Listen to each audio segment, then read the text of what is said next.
Welcome to Catholic News World.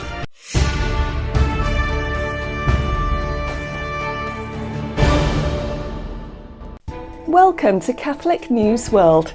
Please subscribe to our channel. My name is Steph. Here are this week's breaking news headlines. The Catholic bishops of the Philippines reported that a Catholic priest who had been missing after Typhoon Odette slammed the central Philippines was found dead. The Archdiocese of Cebu, in a statement released on December 23, confirmed the death of Father Eliseo Leo Fernandez after identifying his celibacy ring that has a cross design. The 53-year-old priest was found floating on the shore near Toledo City on December 18, 2 days after the typhoon struck, and was immediately reported to the local police.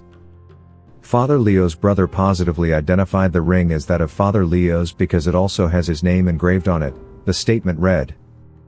The clothes as described by funeral parlor personnel also match the description of the ones worn by Father Leo on the night he was washed away by the strong current, it added. Father Fernandez was serving as the parish priest of the St. Thomas de Villanueva parish in the city's southern town of Badian.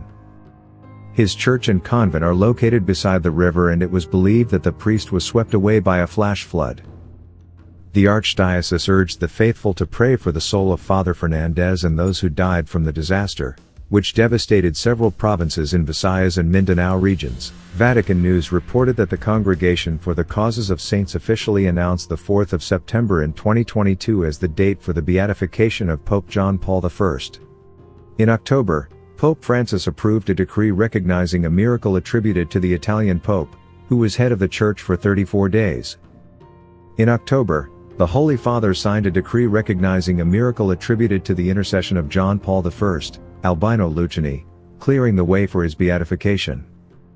John Paul I was the 263rd Pope, who spent 34 days at the head of the Church, and he is the sixth pontiff from the 1900s for whom a cause for beatification and canonization has been introduced. The miracle approved in the cause of Pope John Paul I involves the healing of a young girl in Buenos Aires, Argentina, who suffered a case of severe acute inflammatory encephalopathy, a malignant refractory epileptic illness, and septic shock. Her situation was very serious, characterized by numerous daily seizures and a septic state of bronchopneumonia. According to canon law, the Church will have to wait for the outcome of another super miro, on the miracle, process after beatification to proceed to canonization. Immediately after the death of the Italian Pope on the 28th of September in 1978, requests for his canonization began to pour in from all parts of the world to the diocese where he was born.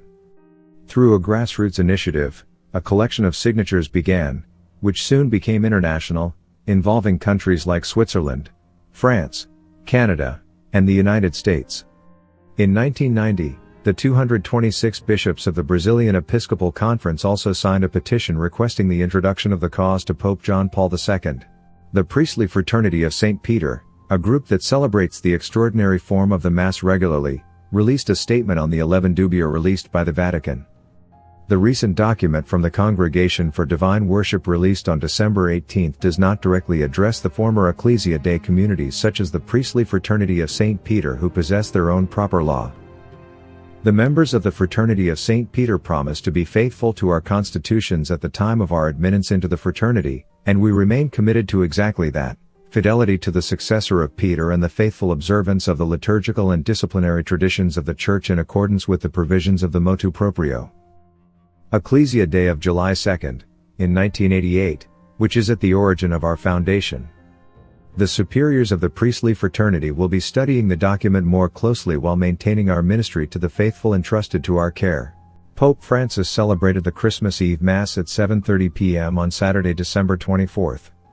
At the Mass during the night for the Solemnity of the Nativity of the Lord, Pope Francis reflected on how God comes into the world as a baby drawing near us to touch our hearts.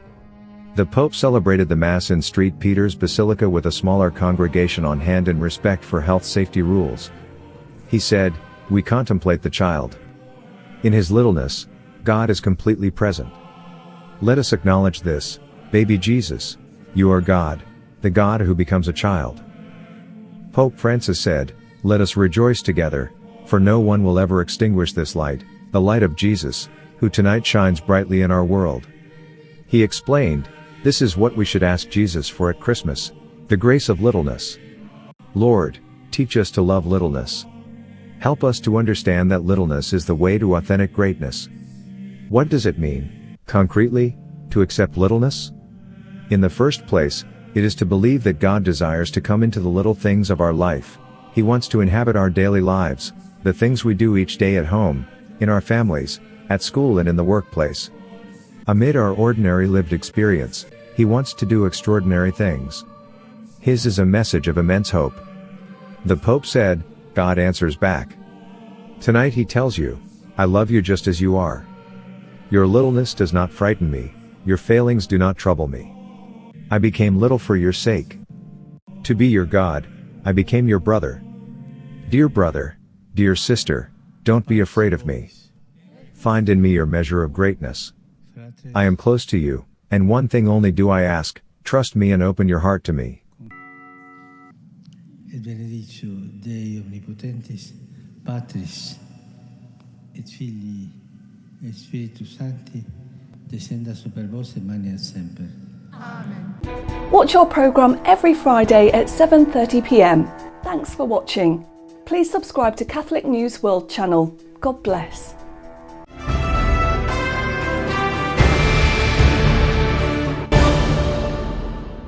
Please subscribe to Catholic News World's YouTube channel. Thanks and God bless.